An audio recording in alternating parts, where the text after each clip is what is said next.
Hey, and welcome to Cultivate the Ordinary podcast. Curious conversations for the bored, jaded, and burned out. I'm Travis. And I'm Jessie. In a world that sees with dim lenses due to fear, stress, and uncertainty, we want to inspire and spark a better awareness of imagination and God's presence in the everyday. We invite you to join us on a fun journey of discovery and curiosity as we look for God's goodness and love in the ordinary through the lenses of joy, wonder, beauty, and hope.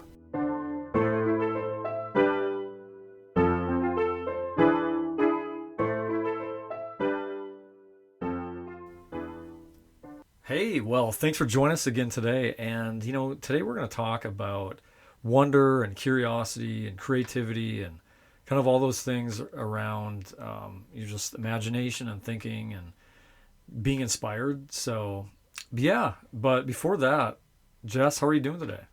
I'm wondering how you're doing. You're funny. I should wonder about myself. No, really good. We just came on the heels of celebrating our oldest son's 18th birthday.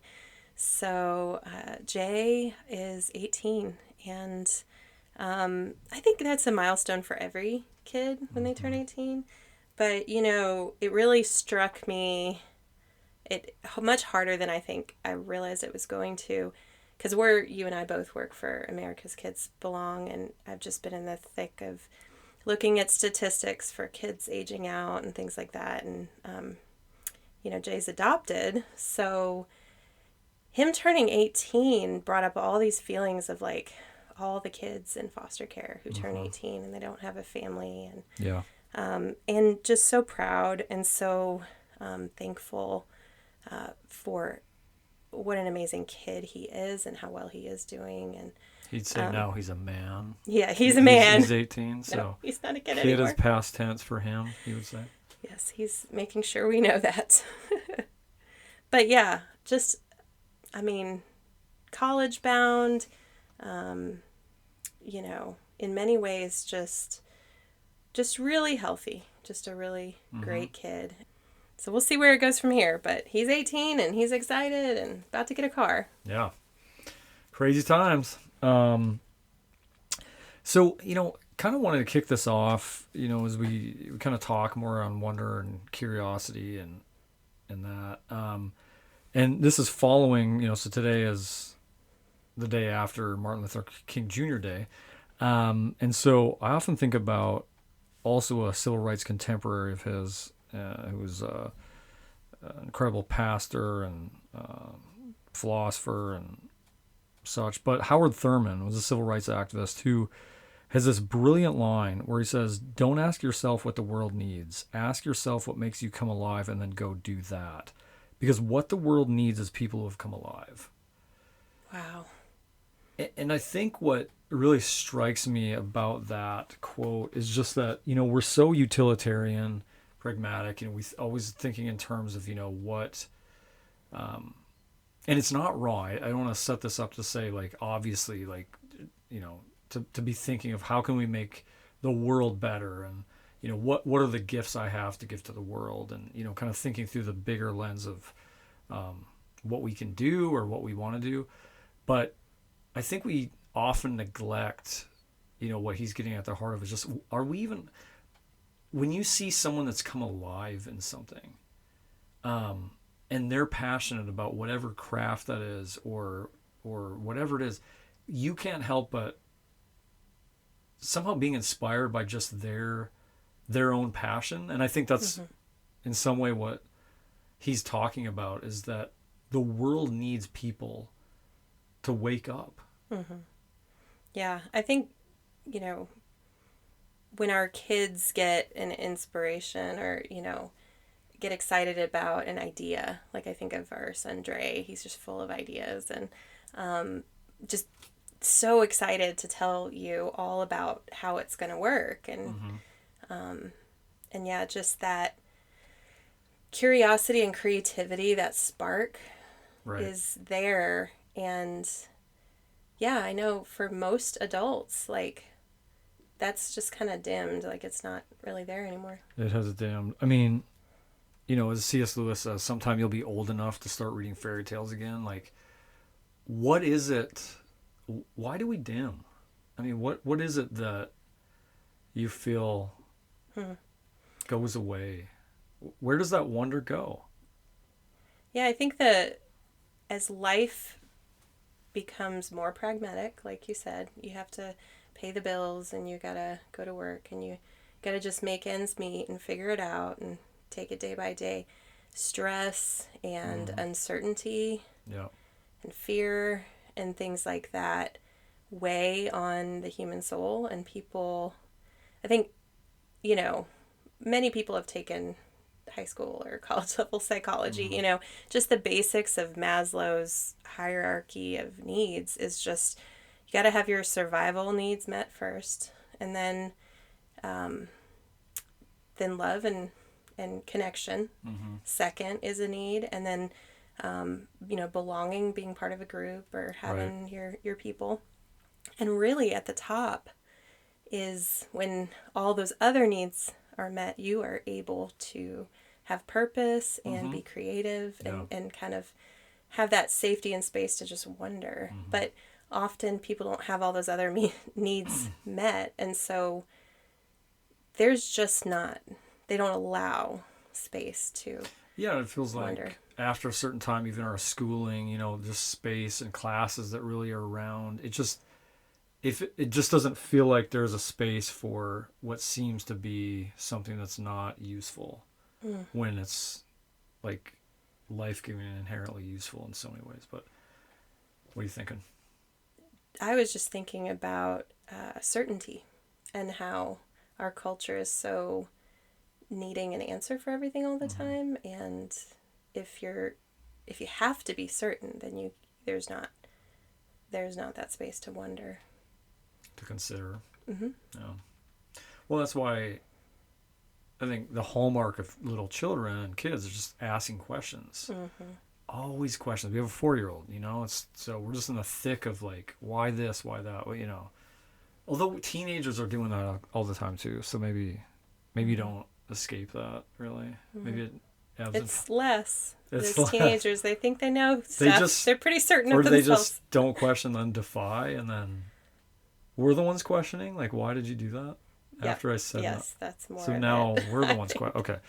Okay. But yeah. I'm wondering why you're acting like a fool.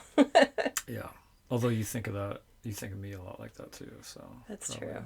I have a lot of wonder when it comes to your what's going on behavior. up in the head there. So yeah, that's crazy. Yeah. So, well, what are some things that in your life that you've sat and you've just kind of allowed wonder, and then it took you on a road that sort of changed your life? Well, so I've lived in like, I don't know if it's a dozen, God, maybe not, 10 to 12 states. I'm just going to throw that out there without looking at the license plate history that I have in a license plate collection. But, so I'm kind of wondering like what set me off on that journey of wonder, maybe to explore the U.S. more. And I always felt like I've been nomad since our family left North Dakota.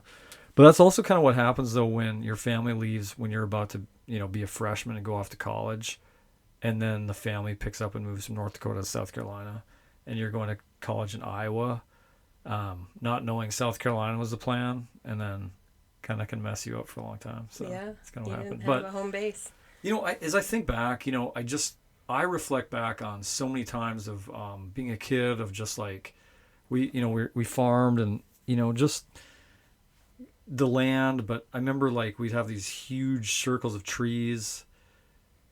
I've lost the technical term for that. I don't remember, but and I just remember going in there and like creating. It just felt like its own world. And I know me and my cousin Ross, we go in there and just kind of build stuff, and it just felt so, I don't know, like Narnia like in there. And I remember like how kind of just getting lost in the space. I mean, it's easy to, I don't know, that when I think back to what those feelings were like, that's kind of where my mind goes. I remember having a scrap heap of stuff to like build or that metal stuff for machinery and stuff. And I remember like wanting to innovate, like create like a mountain bike, at like 12 with like, the tools dad had and stuff. And it was like taking parts off of stuff and kind of building and that never went well. But, but just the exercise of doing it. I just remember, coming to this heap of possibility, this scrap heap. And that seems like a lot of what wonder is about, is approaching something that hasn't been realized yet, finished, completed. Or, I mean, it's not even, or it's mismatched stuff that you don't think would go together. But you're an artist, so what's it like to kind of approach a canvas that's, blank or... Yeah, I think maybe it was in high school. I took a lot of independent study art classes where, if you're not familiar with that, I get to make up my own class. So I had this cool teacher that, he really didn't put boundaries on anything that I wanted to make. And I learned about mixed media. Okay. And what it's like to not just do a painting or a sculpture or, a piece of fiber art or whatever, but to start grabbing found objects or just like things that you see in your environment and like being curious about how this texture or this type of paint or this sand mixed in with the paint, like what all that was going to do. And then I just kind of went wild, and for maybe a year did these boards with lots of texture and lots of found materials and just pasted them in and just created art really by wondering. I wonder what this is going to look like or what it's going to do or how it's going to dry, stuff like that. Yeah. So it kind of makes me think too how it feels like wonder. There's times where wonder is this process where I feel like you can approach something curiously. Maybe it's something you're about to create or build or think about a problem a certain way. And then it's the act of wonder and having an imagination about possibility that leads you on a journey of discovery and, whatever that endeavor is. But it also seems like wonder opens us up to these moments in time where God can intervene and he does something creative to where we get to be part of that, and that is like dazzlingly powerful to think about, because I have a couple examples of that I think come to mind. But one is I was reading one time about C.S. Lewis as an author, and it was about the creative process. And I think the story goes that Lewis had this scene in his mind for many years of like the faun, Mr. Tumnus, and sort of some of the characters in the plot. But it just like this book project could never come together. It was just always there. And so one day, all of a sudden out of the blue, he talks about this bounding Aslan figure comes running into his mind and almost into the story itself. And, did God sort of, kind of creatively plant the seed of Aslan imaginatively in his mind? But this idea of this lion that really is then the centerpiece and allegorically is the figure of Jesus, kind of breathes the story to life. Like that happened outside of Lewis, it seems like, or at least the idea popped in, and but and that's that. Where does inspiration come from? Right, that's the mystery of Right. it, for sure. Like, is there times where, we cannot attribute every kind of creative thing that it was God that did that, but at the same time I do think there are times where it really is a providential idea or thought. Yeah. my last example, just personally, of that was talked some about my brother, but who, suffered a traumatic brain injury. I think 15 years ago now, and to this day he's trapped in his body, between a bed and a wheelchair, but he can fully communicate, cannot speak. But I remember a moment where, this is before the accident, and we were living in St. Louis, and he knew Jesse was an artist, and so he actually was dating a girl, I think, that he thought it'd be a fun date to buy some canvases and to kind of have a date night with us hanging out and painting. And for whatever reason that night, I think we had, our daughter, and she was really young, and it was hard or whatever. We couldn't do that. We couldn't paint with them. And so that never happened. So I had these 3 blank canvases. Well, then fast forward, to this accident happens, and then, it appears that Jeremy is, maybe going to die, and then, all of the progression of hopelessness and things like that. And then it seems that we're in this landing place of where it's like, does he even have any functionality? What can he do? A year later, after the accident, he's able to communicate through moving his left foot. And we were like, oh man, this is meaningful movement, and all this. And then we, this was an example where I was at my house just looking at these blank canvases, just sad, but wondering, like, what kind of, could something happen with these? Could we do anything? But I had nothing. And it was like, this idea just popped in of Jeremy can move his left foot. We can put a paintbrush on that foot, and he can paint. Yeah. And that's when I got chills immediately. I do believe that was a providentially, planted seed of an idea. Yeah. And then he had an art show years later as college, and it just crazy how that happened. So yeah, he said, we have postcards now with all of his art on it, and it's just really cool to see people just enjoy what he's made. And he has purpose. Right. So what's a moment? Do you have like a moment in time? Like there was a moment for me sharing that, but like a moment for you of like something that inspired wonder in you, that made you wonder about something, and then a significant event happened. Well, how we met. How we met. Yeah. Okay, so the story goes... Sounds like a story. I was living outside of St. Louis, Missouri, and he was living inside of St. Louis, and we were almost an hour apart. Really didn't have any way that we would have come across each other's paths, just, organically.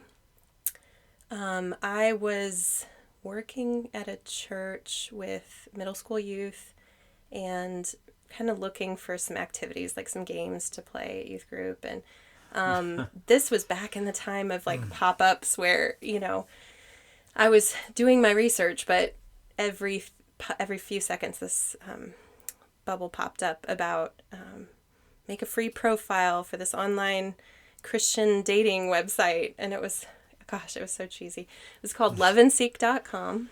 Love and Seek. And so I was initially just like annoyed, like not in a place where I would ever consider or think about online dating. It wasn't something I set out to want to go do at the time. I was 22. You were 27. And it just would not go away. Like the pop-up came the virus 7 times. This pop-up. The dating website was a virus on your computer. Wow. And I think finally I just relented. I just was like, I don't know. Maybe it's worth just looking and see. And I kind of got in there, and pretty quickly I was like, oh my gosh, there's like only maybe 20 people in the St. Louis area, and like 3 that are within the age range I would consider. See, I'm reminiscing now, and I'm wondering if there were like different tiered plans. Maybe. And you were like on the bronze, like $9.95 or whatever for 3 months. I didn't pay a dime. Okay, so you were on the free plan. So are you surprised that 3 dudes showed up on the free plan? Because I remember the pool of possibilities was bigger for Maybe me. there was So maybe more there's just a lot more women women, and then online dating. okay. This is Anyway, the point is that my initial was like, what in the world? And I clicked on one picture, and it was Travis's, and the very first profile I looked at. I mean, this guy, he's riding on a llama. Are we talking about me? Yes. Okay. I You. didn't know if there was another guy on a llama because you said this guy, and then so of the three, you had two guys on llamas. Okay, no, I'm still confused. You should be curious, not confused. Ah, So okay, I'm curious now. yes, Travis, you posted pictures of riding on a llama, and you had a picture of your car at the time. It was called the Grocery Getter. It was painted up all crazy. And as an artist, he like definitely caught my attention. And yeah, it was just a quick like I pressed the wink button, and he messaged me, and we talked a little bit on the phone, and met a week later at a coffee shop.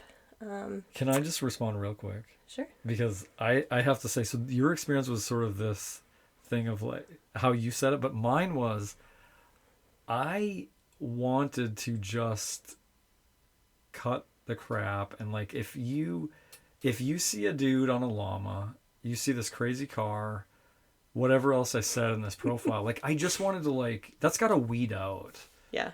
Yeah. a lot of Your profile description was people wild. It was like don't want to have it fun kind in of was life. like a joke. Okay. But yeah, So I was who like, can get down with this joke? This could work. but yeah, he definitely stood out, and stood out of the three guys that were on there.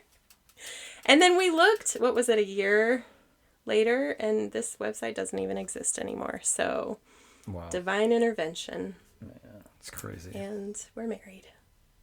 But yeah. it worked for us, didn't it? Wow. Mm-hmm. The Forever what if grateful. worked. We can find the CEOs of that somewhere and track Yeah. them down. So I can think of another time when we were living in St. Louis, and just knowing that God, we kind of together knew that God was moving us to the South somewhere to be closer to, your family, and help out with Jeremy, your brother who's disabled. And we were really just trying to step out in faith and like get the house packed up, and I ended my home daycare business, and you were applying at several places in Charlotte, North Carolina, in like mental health agencies, Right. because that's what you had done before. And just this 4-month process of like trying to find a job put you into a lot of anxiety and stuff. Do you want to say more about that? Yeah, just I hadn't really. So how old was I at the time? 27 or? No, 32. Okay, Maybe? that was close. 32. So, but yeah, I had never really experienced what I guess I would have understood as anxiety for that. But it was just this period of, I think there was spiritual attack I felt like going on as well. But just this kind of like I was sleepless for like 4 months, and just insomnia. I was working, and yet during the day working, I was just overcome by horrible distress, and I couldn't even put like a reason. I mean, fully, it was just like this feeling that was just overwhelmingly of despair, and sometimes almost panic, and yeah, so that's. But it was that uncertainty of not knowing. I don't know if that where was part of we- what fueled it, because I'm also one that I don't have to have the plan, but I just think that because it was such a big thing, or I don't know. Well, I remember you feeling so kind of responsible for this. Where am I leading our family? Yeah. Yeah. And one night we were sitting on the couch, and, like many other nights in that season, you were just kind of wrecked with emotions and tears in your eyes. And This is following the dream. oh, you want to tell about the dream? Yeah. The dream. That's crucial on this, and then you can finish this story. But basically, I had this dream, and I don't often, or hardly ever, would I say that I've had a dream and then there's something meaningful I think in it. But basically, yeah, I have this dream that kids are fleeing from these scary men, and they were running down stairs. And as soon as the kids would get to sort of the end of the stair, they'd step off and keep running. Well, the bad guys following them, as soon as they got near the end of it, the staircase would like rise up really high, and then these guys would kind of fall down and be hurt or unable to actually, attack the kids, which is really weird. But then at the end of it, also, so that was the imagery, but at the very end of it, I just remember this line that just kind of came out like the close of a movie that just said, "Have faith like a child." Yeah. And so that preceded Right. what you're about to talk about. Right. So he's already got this phrase, "have faith like a child," in his mind, and he's sitting on the couch, and he's struggling with anxiety about what our next steps would look like. And Joelle looks at him and can tell he's upset, and she said, "Daddy, what's wrong?" And he said, "I don't know what God wants me to do." And just very blunt, and then in curiosity, I remember the gentleness in his voice and just the lack of certainty, but openness to ask our 4-year-old daughter. He said, "What do you think God wants us to do?" And she answered, "God wants you to take all the boys and girls that don't have mommies and daddies, put them in a van, and bring them to our house." And immediately, like Travis and I remembered that when we were dating, we had talked about being house parents at a children's home one day. And we knew, that's what we are supposed to be doing. And it took me back to this pointer that preceded that said in the dream, "Have faith like a child." Here's a child who has much more faith in this time than I do, and she's confidently saying what I believe God was delivering for our family to do as a message. And it launched us down here into South Carolina in 2013. Became house parents at a children's home, adopted our 2 boys. Yeah. Continued to grow our family, and then ever since, Jess and I have been really involved in the foster care and adoption space. Yeah. So look what that launched. It's like that moment launched us into literally a life trajectory of wanting to be advocates for vulnerable kids in foster care, and that is in many different capacities. I think I remember when you wrote a letter to the state about when we were trying to get through the process of adopting our boys. There was probably some curiosity and anger that led to you writing that letter to the state. And we had a contact of somebody who we were friends with that was able to actually put the letter in the state DSS director's hand. Right. You want to say what the letter was about? Well, at the time, I was at the Children's Home Thornwell writing grants, and I was a grant writer, and I was just seeing this disparity between how long the timeline was ideally supposed to be taking for prospective foster parents or adoptive parents to, and then there was just a lot of push from the federal government on, timeline to be shortened. And my experience at the time just felt like, our state of South Carolina just didn't have that same efficiency or urgency in this. And so I guess I just wrote a letter with this idea that, man, if I know the 2 boys, because we know them well, who we're seeking to adopt, and I'm on certain days feeling the process to just get there through all the inspections and certifications and all that, are wearing us down. People aren't returning calls, blah, blah. It's like, if I'm feeling like I can barely stay in the game, how are people who don't even, they don't even know, they've not seen, met, they're just kind of signing up to be foster or adoptive parents.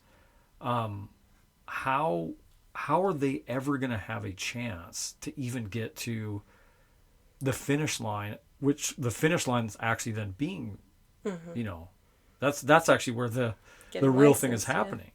So that was kind of the spirit of the letter. And anyway, the Right. director of the state was super cool to really hear that well and want to meet and get feedback. And so it ended up being an incredible thing. It But was very positive.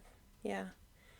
So, like with all this, with the idea of wonder and creativity and curiosity, and like, what do you say to the person who's just bored? ooh, I think, boredom in and of itself isn't necessarily a bad place unless you stay there. I guess I kind of think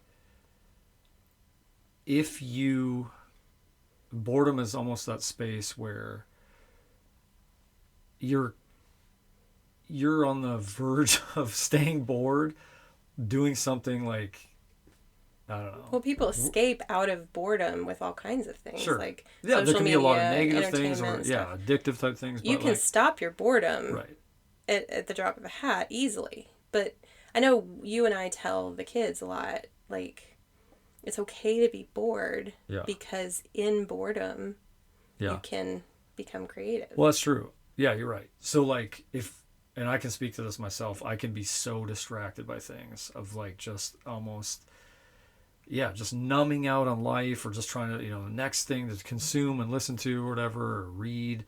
And it's like, I'm not even giving my space to be bored to then be curious or to, I guess boredom is kind of, feels like a holding space to like, something bad can happen. You can stay status quo bored, or something amazing can happen out of it.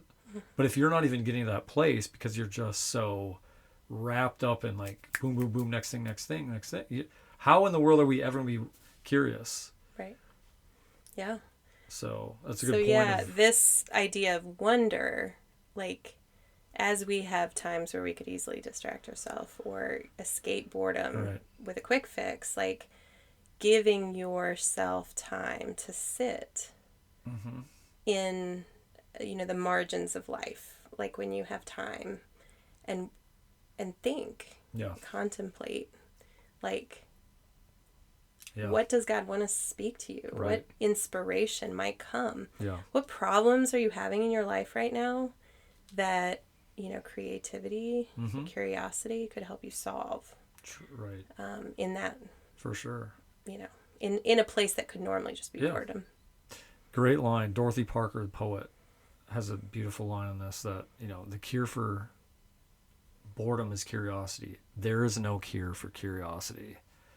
I love that. So let's all succumb to the fatal illness of curiosity in our lives is the answer. But yeah, I think that's the main thing of I think what we want to discuss today, of just like, let's all work on leaning more into our curiosity, lean into wonder, rediscover those places that brought in childlike wonder. What was it? Their hobbies. What are those types of things that we can kind of go back to the beginning, come alive? What makes us come alive and do those things? And, and see where God's at work in this space too of wonder and even agitation. There's that's kind of connected, I think, to boredom too. It can be. Of like you're a bit agitated about something, but like see where that goes and lean into wonder and things can change and Good stuff. You can do some cool stuff. So, closing thought from the one who You're looking good today. was. I think you have to say that now because you feel bad that your dating pool was 3 dudes, and so I the odds, I was just picked happened to be well. one of them. So rather than 25 guys and this one guy, he just really stood out. So I will accept that. Let me just, in fairness, I always like to say that there were only 3 guys because it really highlights God's hand in our meeting. Okay. But I got you. Okay, I'm It's hearing more you. powerful. I'm hearing you. All right. All right. Well, thanks for joining us today, and we will see you next time.